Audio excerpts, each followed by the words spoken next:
ChatGPT enggak. Dia enggak ya? ChatGPT tidak. ChatGPT itu Iya. kita khusus ngomong AI yang ChatGPT Iya. gaya ChatGPT itu adalah generative AI. Generative AI itu artinya apa? Apa?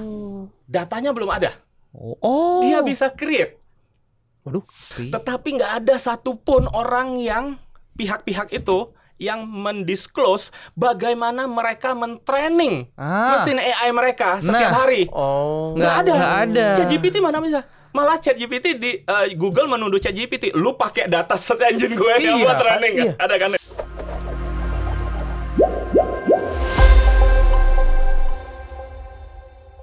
Selamat datang Pak Michael.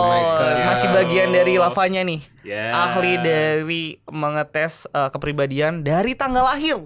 Wah. Iya, tanggal lahir, bulan, tahun, jam ya? Jam, kota. Apa lagi tadi ya? Cukup. Udah Cukup. itu ya? Rumah sakitnya enggak? Banyak. Iya. Nanti Tadi lebar kemana-mana. kita kalau sebelumnya kita bahas soal kayak skinnya lah ya, kulitnya dari si lavanya dan ini. Nah, kita mau bahas lebih teknisnya karena tadi gue udah sempet ngobrol. Gue bilang ini tuh benar-benar ngedobrak sistem dari HR yang udah ada. Beda banget. Biasanya gue pernah tuh kan pakai sidik jari, ngisi kertas yang berbelas-belas. Iya. Kertas gitu kan. Ini ya. Terus ngisi kayak game juga di website. Nah sekarang tanggal lahir. Sangat menarik dan harganya juga murah ya ternyata. Iya, ternyata affordable harganya. Kita bisa coba nih buat Coba kita mau tahu Pak, secara teknisnya nih ini gimana Pak? Oke. Sebelumnya thank you ya. Boleh lebih dekat lagi dikit Pak. Sudah diundang di Titik Terang. Siap. Oleh Mas Abu dan Mas Fadli. Oke. Siap. Aku ulang sedikit. Boleh banget. Dari yang tadi Mas Abu dan Fadli katakan bahwa dulu kan banyak nih ngisi-ngisi segala macam. Biasanya metode kita untuk tes minat bakat atau tes apapun lah, tes psikologi apapun itu adalah dengan kuesioner. Betul. Nah, kelemahannya adalah konsistensi. Hari ini aku testing, entah itu apalagi yang free ya, pakai apps segala macam gitu atau yang serius juga nih misalnya yang ada psikolognya, yang ada di sebuah institusi lah ya. Nah, 3 bulan 6 bulan kemudian aku ulangi tes yang sama. Entah di tempat yang berbeda, entah di tempat yang sama, hasilnya bisa beda nggak? Beda. 50-50 ya. Ada yang bisa sama, tapi banyak juga yang beda. Iya. Nah, so pertanyaannya adalah yang mana yang aku dan yang mana yang aku harus percaya gitu kan? Terutama seperti ini misalnya kalau anak SMA mau tes untuk jurusannya, jurusan kuliah. Nah, hari ini tes aku jurusannya IT misalnya ya, komputer. 6 bulan kemudian aku jurusannya biologi, kan nggak lucu ya? Bahkan sebenarnya harusnya dari SMP. Betul. Kenapa? Karena ketika SMA kan langsung penjurusan tuh ya. Betul. IPA IPS. Apalagi kurikulum sekarang ya. Nggak tahu nih kalau sekarang ganti lagi nggak gitu ya. Betul. Nah, jadi inilah kelebihan utama kita yaitu konsistensi. Konsistensi hasil. Jadi jangan sampai hasil tesnya malah membingungkan ya kan, karena berubah-berubah. Hasil tes itu harus sama. Nah, justru karena itu kita melakukan pendekatan yang berbeda. Nah, ini aku baru mau masuk teknisnya. Nah, tadi sudah dikatakan ada berbau-bau artificial intelligence. Sebelum kita ngomong AI, kita sepakat dulu. AI ini yang paling sering boomingkan, itu yang paling sering kita dengarkan adalah seperti ChatGPT. Betul. Betul. Kalau enggak sekarang yang Google, Gemini. Macam-macam ya. Ada Bing juga kan? Bing. Nah, pertanyaannya adalah bedanya Google dengan ChatGPT apa? Aku masih belum tahu. Kayak sama-sama aja kayaknya. Tapi kayak lebih advance si ChatGPT kayaknya. Itu asumsi. Faktanya gimana, Pak? Google adalah search engine. Google adalah search engine ya. Betul. Dengan apapun ya, Bing juga sama. Nah, search engine adalah dia mencari atau membantu kita untuk ngasih tahu di mana lokasinya. Lokasi apa? Lokasi data yang ingin kita cari gitu kan. Jadi artinya apa? Datanya harus ada duluan. Tempatnya harus ada duluan. Yaitu betul. apa? entah itu website, entah itu link, entah apapun, itu harus ada duluan kan? Atau terindeks lah ya berarti. Iya, harus ada duluan. Termasuk ChatGPT? ChatGPT enggak. Dia enggak ya? ChatGPT tidak. ChatGPT itu kita khusus ngomong AI yang ChatGPT gaya ChatGPT itu adalah generative AI. Generative AI itu artinya apa? Datanya belum ada. Dia bisa create. Waduh, mantap. Jadi pernah tahu nggak lagu paling anyar dari Michael Jackson? Album paling anyar dari Michael Jackson. Cari di YouTube dan ChatGPT itu salah satu judulnya kalau nggak salah Blue Man ya. Blue Man dan ada beberapa lagi. Terus? Dan itu baru tahun-tahun kemarin, 1-2 tahun kemarin rilis. Iya. Jadi kalau didengar itu memang suaranya mirip. Iya betul. Gaya lagunya juga mirip. Iya betul. Notes-nya segala macam seperti dia. Bahkan dibilang katanya lagu yang hilang sebelum dikeluarin kan katanya itu. Ya itu enggak sih sebenarnya. Iya, ada yang ngomong begitu tuh ramenya. Jadi itu semuanya bikinan sama AI. Dibikin sama AI, di-create sama AI. Oh gitu. Gile juga. Kalau kemarin aku lihat nonton konser nih kemarin Chrisye nyanyi lagi tuh. Pakai suaranya. Itu di-create atau emang harus ada data suaranya kayak gimana dulu baru jadi? Nah, kalau itu aku kurang paham, tapi kalau itu gampang. Itu seperti Taylor Swift nyanyi lagu keroncong atau dangdut. Iya. Jadi memang suaranya diambil dulu, baru di-create sama dia.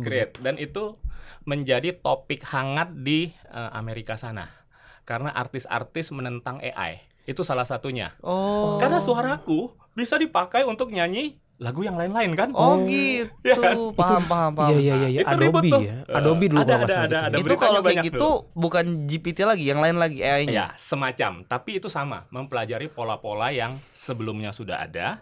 Dia bisa ambil tuh pola lalu dia create ulang. Kemarin aku coba juga AI di G-Expo Kemayoran Senayan ya. Ada beberapa booth yang kita foto, pengen jadi apa? Pengen jadi superhero. Tiba-tiba langsung jadi segala macam. Itu juga di-create ya? Itu 50-50 mungkin ya. Karena dulu itu kita ngomongnya deepfake ya. Kalau dulu kan ada deepfake ya. Foto, ambil foto lalu bisa dibuat macam-macam. Entah itu foto lagi atau malah sampai video ya. Video live segala macam. Jadi itu kan kadang-kadang menjadi hoax ya gitu loh. Nah, aku nggak ngomong jadinya disebutnya aku ngomong itu gitu kan. Jadi kalau balik ke yang ini ya, terkait AI-nya tuh kepakai di pembuatan untuk yang apa ya, lavanya ini semua ya? Semua yang lavanya ini menggunakan semua yang berhubungan dengan psikometri, psikologi itu menggunakan AI yang di training. Jadi yang di training apa? Nah, jadi AI itu bisa merespon seperti itu harus di training. Kan ada learning pace-nya kan dia itu kan ya. Iya, si AI kita itu sebutnya machine learning ya. Iya, machine learning. Nah, harus di training. Jadi dia ini seperti apalah ya, seperti orang baru lahir gitu, nggak ngerti apa-apa. Seperti anak-anak polos dia. Kita harus masukin bahwa ini seperti kita kalau face recognition. Nah, ini gambarnya Mas Abu, ini gambarnya Mas Fadli gitu ya. Nah, dikasih lihat harus ini beberapa kali gitu kan, dengan gambar yang berbeda-beda. Dia kenal apa enggak gitu loh. Nah, ini sama. Jadi kita kebetulan mendapatkan akses di big data. Big data itu huge banget. Wah, ya iyalah. Ya, belasan puluhan ribu ya, hampir seratusan ribu. Nah, dari data-data belasan tahun yang sudah lewat dari semua psikometri di seluruh dunia. Big data itu dikelola oleh siapa, negara apa? Tidak ada satu, karena kita dapat akses dari sumber yang berbeda-beda. Itu privilege kita. Waduh. Kalau ngomongin singkat ya Pak, singkat banget tentang AI, itu sejarahnya gimana dan dari mana gitu, saya masih belum tahu. Wah, itu bisa jadi satu sesi sendiri 7 hari 7 malam. Iya, maksudnya singkatnya gitu nggak mungkin ya, kayak misalnya Tesla dari sini. Kalau singkatnya adalah sebuah penemuan di algoritma komputer yang namanya neural network. Neural network itu adalah mensimulasikan cara kerja otak ya? Sel-sel otak manusia sehingga bisa mengingat dan menganalisa pattern pola-pola.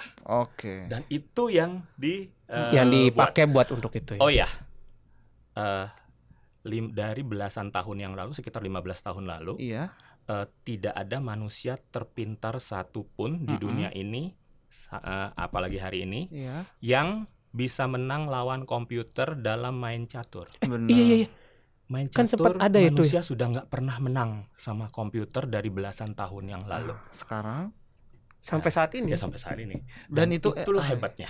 Oh. Itu bagian dulu itu AI belum fully develop seperti sekarang ya. Nah, itu masih komputer sistem ya. Masih dalam bentuk awal.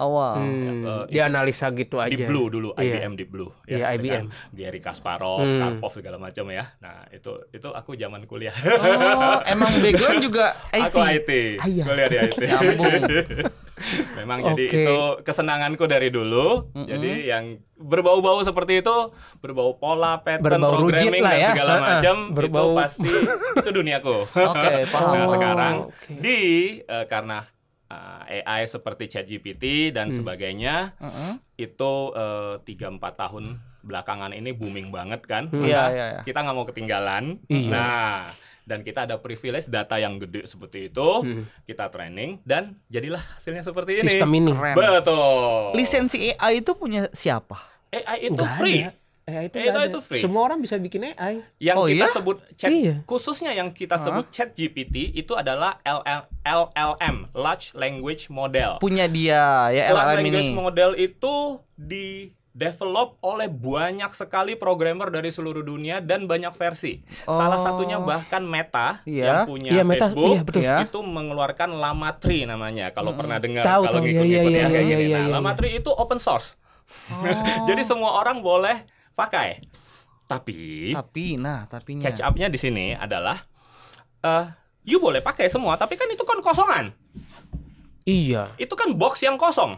Nah, harus di training kan? Kita harus supaya ngajarin. ini berguna supaya bisa ngasih result ini berguna seperti yang kita mau. Iya, betul. Gitu memang kan? Dikasih gratis oleh semua orang. Semua institusi. Itu semua bisa pakai, coy. Iya, tapi yang menciptakannya kenapa nggak punya lisensi? Mereka nggak mau. Memang open source, dibuat khusus open source supaya kemajuan. Emang begitu. Bukan, supaya kemajuannya jadi pesat sekali. Lebih cepat. Karena banyak orang yang bisa jump in bareng-bareng. Oh gitu. Jadi kayak Android itu open source loh. Android yang kita pakai itu aslinya open source oleh Google. Kalau Apple enggak. Gitu. Dia dunianya sendiri dia. Itu enggak. Itu proprietary. Jadi kayak Tesla sekarang. Jadi udah nggak pakai setir lagi, udah teknologi AI katanya. Nggak perlu setir lagi, cuma duduk gitu tuh. Iya, tapi itu proprietary dan itu masih 50-50. Itu masih enggak fully operational ya. Oh, Diakui sendiri sama Tesla belum banyak. Full, ya, itu kita bahas Nah, tapi itu intinya satu. AI itu mesin kosongannya tersedia di mana-mana dan boleh dibeli di mana-mana. Bahkan AWS, Amazon Web Services itu juga menyediakan, kamu bisa bayar. Kan gini, AI itu bukan hanya program loh. Komputernya, hardware-nya harus mumpuni. Oh iya, dijual karena juga. Dia itu makanya perusahaan nomor 1 di dunia sekarang bukan Apple atau Microsoft, tetapi Nvidia. Tahu nggak? Tahu. Nah, Nvidia itu apa? Pembuat graphics card kan? Iya, apa hubungannya kan graphics card dengan AI? Tapi paling canggih loh. Itulah yang dibuat prosesor. Dan berita terakhir adalah Elon Musk bikin 100.000 prosesor itu untuk XAI-nya dia. Dia lagi bangun center untuk XAI-nya dia, 100.000 chip itu. Dan itu ya miliaran dolar pasti ya. Dan itu dia rencananya akan sampai 300 atau 400 ribu sebenarnya. Dan dia nggak kolaborasi sama Nvidia itu enggak ya? Bikin sendiri ya dia? Iya, di support pasti karena kan belinya dari dia kan. Oh gitu, belinya di dia tetap. Cuman namanya perusahaan-perusahaan besar kayak Elon Musk ini pasti punya ambisi untuk bikin Nvidia sendiri. Oh iya, Ekdian itulah. Nah, itu ceritanya lain, itu chip war nanti ya. Kita ngomongin AI panjang banget ya detailnya, apalagi dengan Bapak yang udah expert dengan ilmu tentang AI. Ya, itu memang duniaku. Nah, terus ini prosesnya berapa lama, Pak, pengembangannya? Nah, ini training. Ini dari big data itu kita training, ya kan? Oke, kasih komen, prompt semua tuh. Boxnya AI box AI-nya kita training dan segala macam. Adalah setahun. 6 bulan sampai setahun ya. Sendiri atau ada tim? Ada tim pasti. Ada tim. Nah, sekarang gini, banyak orang yang misalnya begini, misalnya career path segala macam. Pak Bu, ini hasil researchnya mana? Pernah nggak ada research gitu kan? Dari karya-karya kayak gini kan katanya. Pernah. Nah, aku bilang ini nggak perlu research. Oh ya? Ini nggak perlu research. Karena apa? Karena hasilnya adalah hasil MBTI, DISC, Enneagram dan sebagainya yang kita tinggal pakai. Oh, udah ter-embed di situ berarti ya? Jadi MBTI itu adalah sebuah ilmu psikometri yang tidak perlu dites lagi, sudah 40-50 tahun ya, benar ya. DISC juga sudah lama segala macam. Kita cuma kita ini pinternya, jagonya cuma membuat jembatan. Yang dari tadi hasil-hasil itu harus pakai kuesioner kan? Betul. Nah, ini kita nggak perlu lagi. Kita bypass itu semua. Kita bypass itu semua. Kita hanya masukin data kelahiran. Sebenarnya fundamentalnya ada. Dari sana juga. Iya, cuma tinggal jadi connect. Begitu hasilnya kita sudah connect, MBTI-mu apa, INTJ, ISTP misalnya salah satunya. Nah, ininya seperti apa penjelasannya segala macam, udah ada dong, udah puluhan tahun established ini ilmu. Kita nggak create ilmu baru, makanya kita nggak pernah create ilmu baru. Kita hanya membuat jembatan. Tapi fundamentalnya tadi datanya tanggal lahir, kenapa bisa ke situ? Kenapa itu Pak? Karena itu yang tidak berubah.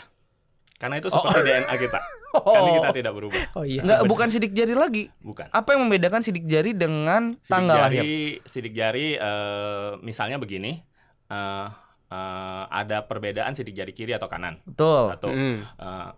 Akan jadi repot kalau anak kecil 10 tahun nanti hasilnya dibandingkan dengan anak pada saat dia sudah berusia 30 tahun misalnya atau 40 tahun. Bisa beda kan?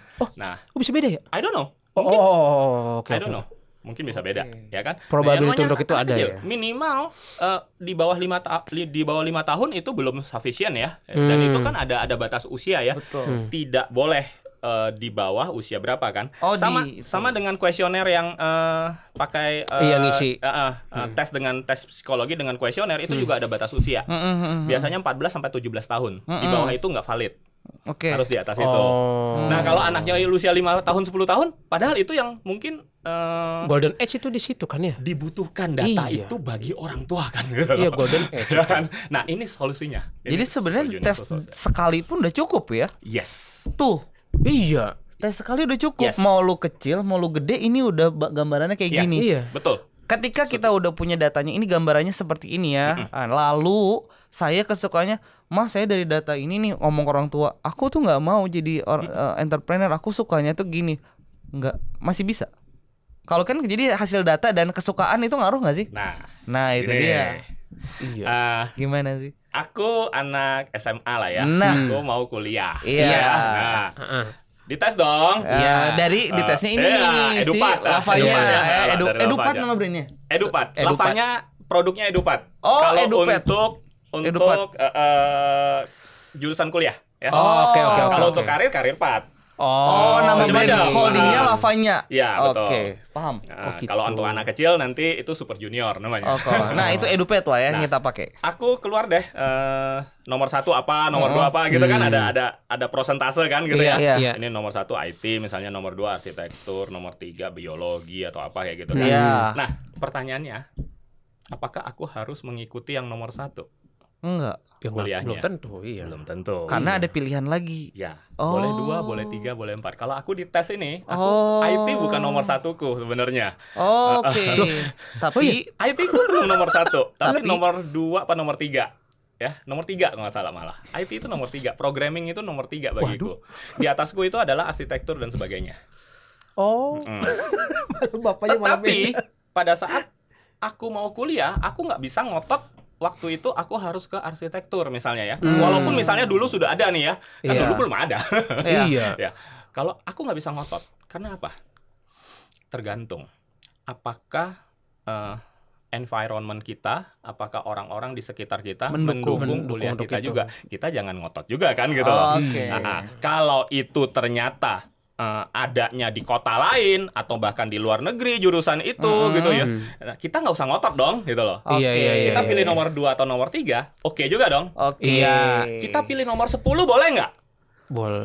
Boleh aja kalau bisa. Kalau anak nih misalnya kita orang tua, anaknya milih kuliah yang nomor 9, 10 gitu kan, udah di bawah-bawah dong kayak gitu ya. Nah, boleh nggak? Boleh. Silahkan. Kita tanya lagi, Nak, kamu sanggup nggak ya? Yakin? Iya. Nah, tapi gini loh, Nak, menurut ini bukan core competence-mu. Karena ini bukan core competence-mu. Kamu ada kuliah, lebih ya? betul. Kamu kuliah mau sukses kan? Bukan cuma mau main-main kan? Kalau mau main-main digetok deh dulu kan, buat ngisi waktu luang, itu kan nggak mungkin. Nah, mau sukses dong, mau berhasil. Jadi ini karena bukan core competence-mu, kamu harus ada additional ingredient. Itu apa? Effort yang lebih dong. Teman-teman yang lain sejam 2 jam belajar sehari, kamu 4-5 jam nggak apa-apa deh ya, gitu loh. Karena buat gimana itu mau catch up? Paham. Nah, inilah sebenarnya ini bukan ngeramal. Ini bukan ngeramal jalan hidup, tapi ini adalah prediktif. Ya. Jadi AI itu adalah prediktif. So, gini. Memprediksi ya. BMKG hari ini bisa meramal dalam tanda petik Jakarta bakal hujan. Betul. Jam berapa. Tapi bisa nggak BMKG meramal Bro Fadri, Bro Abu akan basah kuyup gara-gara hujan di sore hari nanti? Oh ya, nggak tahu lah. Suka-suka kalian toh. Iya. Suka-suka kita dong. Iya. Gue bisa pakai payung, gue bisa nggak keluar rumah, ya kan? Atau malah sengaja, mengenang masa kecil gitu kan? Iya, kita main dong, ada bola nih. Lalu nggak ada yang bisa ngeramal jalan hidup orang. Tapi konteksnya keseluruhannya itu bisa diprediksi. Sama seperti aku mau ke Bogor atau aku mau ke Bandung atau aku mau kemana saja, aku buka Google Maps. Dia akan kasih alternatif kan? Iya. Sini. Dia kasih bilang ini lewat tol. Kalau aku nggak mau lewat tol, boleh nggak? Boleh. Aku mau mampir. Iya. Dia kan nggak tahu nih. Aku mau mampir kemana? Boleh dong belanja dulu gini-gini. Silahkan. Tapi dia bilang, ini resikonya apa?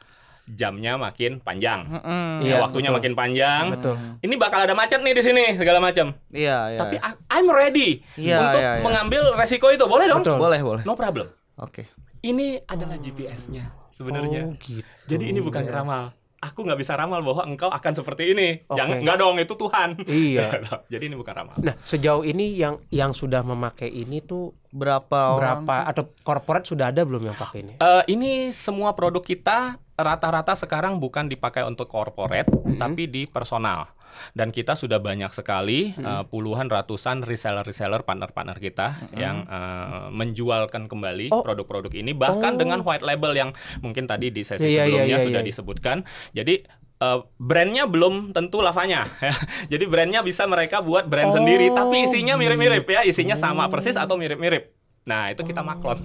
Oh, jadi malah pusatnya dari tadi ya, lavanya ini bisa mensupport ya. Iya, betul. Jadi kalau titik terang mau ini ada titik terang sini. Titik terang tapi lebih apa ya? Lebih tentang entrepreneur kah atau apa bisa juga kita tinggal nego-nego. Jadi teman-teman juga yang mungkin menyaksikan ini kalau mau nego-nego, silahkan. Mau buat brand sendiri, oke. Tapi ketika Pak Michael mau fokuskan untuk membuat kayak career pad, edupad juga ya, lavanya inilah brandnya. Apa yang memutuskan gue pengennya fokus di positioning ini, brand ini? Pertama itu belum ada sebelumnya, karena ini kita menjawab, kita ingin menjadi solusi ya. Tadi kan pertama adalah konsistensi, dan kita anti manipulasi. Gitu. Ya kan nggak bisa diakal-akalin nih. Ya kecuali dia ngasih datanya salah. Ya itu jadi itu dianggap orang lain. Jadi iya. Nah, kita nggak bisa nyocok-nyocokin tanggal sama jam supaya hasilnya sesuai dengan keinginan kita. Oh iya, nggak kan bisa. Nggak kepikir juga kan, nggak kebayang bahwa bedain 1 jam 2 jam itu malah jadi lebih bagus atau malah jadi lebih ngaco gitu kan, jadi lebih beda. Nggak bisa dong. Ya dong, nggak bisa diprediksi begitu. Even dia slide different aja tuh bisa ngasih 2 jam lah. 2 jam. 2 jam gitunya. Ya. 2 jam apanya nih? Jadi 2 jam kayak kelahiran. Data kelahiran. Misalnya ingat-ingat kayak jam 1 gitu. Ya ditulis jam 12. Makanya kalau memang ada teman-teman yang lupa atau nggak tahu sama sekali jam lahir. Kalau tanggal lahir pasti tahu lah ya. Iya. Kalau jam lahir tidak tahu, ya kita ambil pendekatan pagi, siang, sore atau malam. Pastinya sih bisa, itu data itu pasti bisa kita tanya orang tua kita, saudara. Betul. Lu lahirnya dari batu, nggak bisa. Kayak toge. Nggak tahu. Bisa ditanya itu. Iya. Kalau Gen Y, milenial atau Gen Y ke atas ya, apalagi Gen Z ya, itu pasti rata-rata sudah rinci ya. Udah rinci. Ada yang orang lahir dulu. Iya. Sekarang usianya 50 60 ya enggak. Nenek aku misalnya ditanya ke siapa ya? Kita ramal dulu, kita panggil arwahnya. Ya gitu-gitu. Nah, itu yang membuat kita mendevelop ini. Jadi pionir di Indonesia ya. Di dunia sebenarnya. Wow. Di dunia. Belum ada yang seperti ini. Teknologi melibatkan AI. Terus ngasilin buat judul nih gua.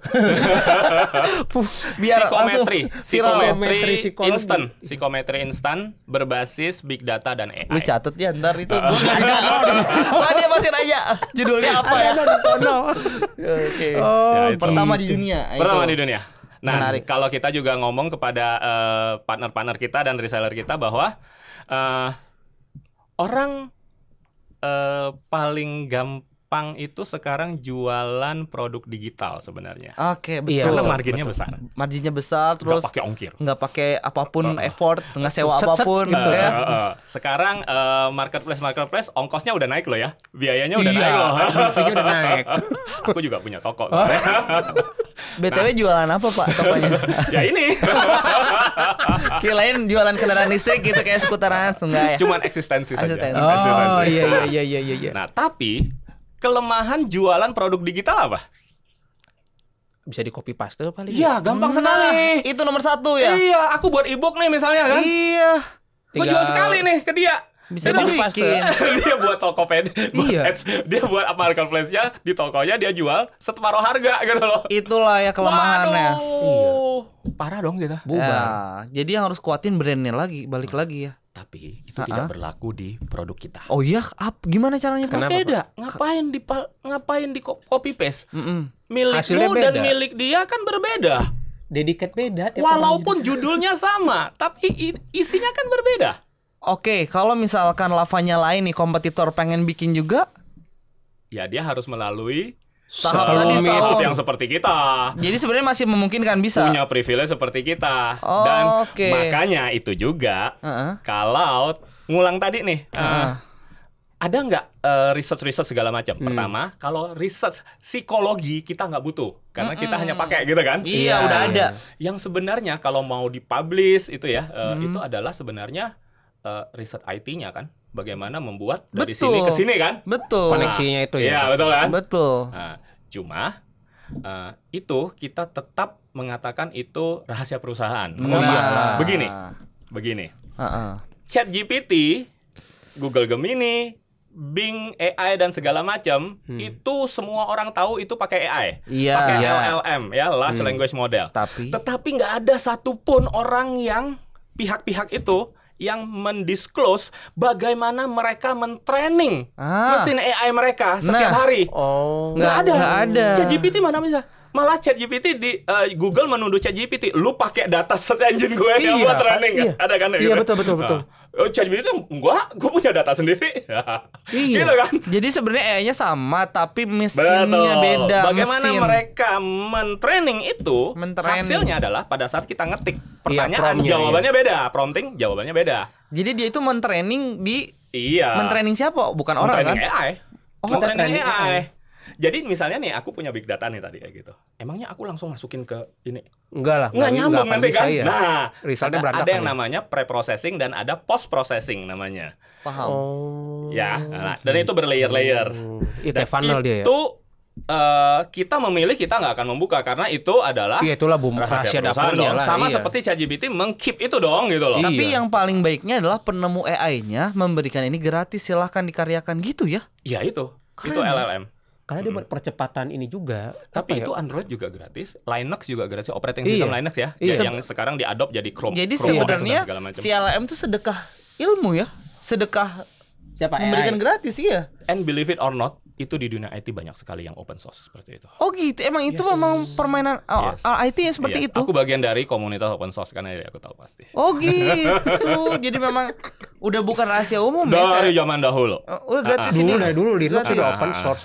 Jadi kalau gerakan open source itu aslinya adalah aku masih kerja di kantor, misalnya di IBM, di Microsoft dan segala macam. Aku mendedikatkan waktu luangku berapa jam sehari atau apa untuk bikin sesuatu rame-rame dengan teman-teman lain yang berangkat dari hobi pertama kan. Nanti gitu kita kasihkan ya sedekah gratis gitu ya ujungnya.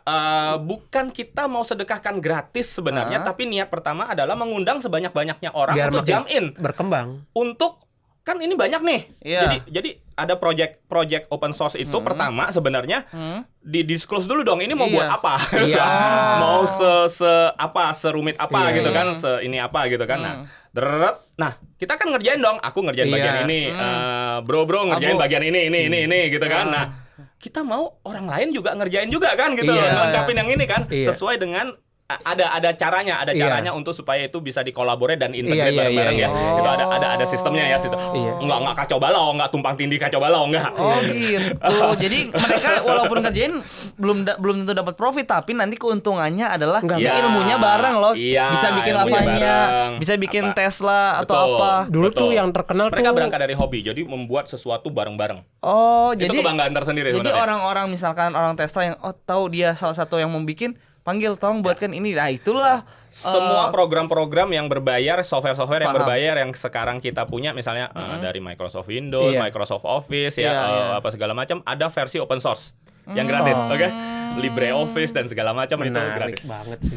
Kita dapat ilmu baru sih Kak. Karena kalau ini dipegang Abu bakal mencuankan. Gua duitin nih. Gua udah cukup apa IT udah cukup Bapak. Waduh. Keren banget sih ini. Ini karir pet jadi solutif buat orang yang mau tahu kayak gimana sih gitu kan ngambil jalur hidupnya lah ya. Pertama di dunia, Bro. Dan pertama gitu kan. Mantap. Nah, nanti kalau misalnya ada yang mau nanya-nanya nih atau kolaborasi mau kemana kolaborasi kemana nanya? Medsosnya IG atau apa? Medsos kita di IG di bersama siang ini ya. IG @bersama, di TikTok juga @bersama. Oh yang ini ya? Yes, ini. Bersama. Kok bukan lavanya, Pak? Ini karena holdingnya. ini marketingnya kita. Ini marketingnya kita. Lavanya itu lebih ke pabriknya. Jadi nanyanya ke sini gitu ya. Baru makanya. Baru. Kita follow. Gitu. Atau langsung ke direksi redaksi titik terang juga boleh. Oh iya. kita cuankan kalau kita cuankan.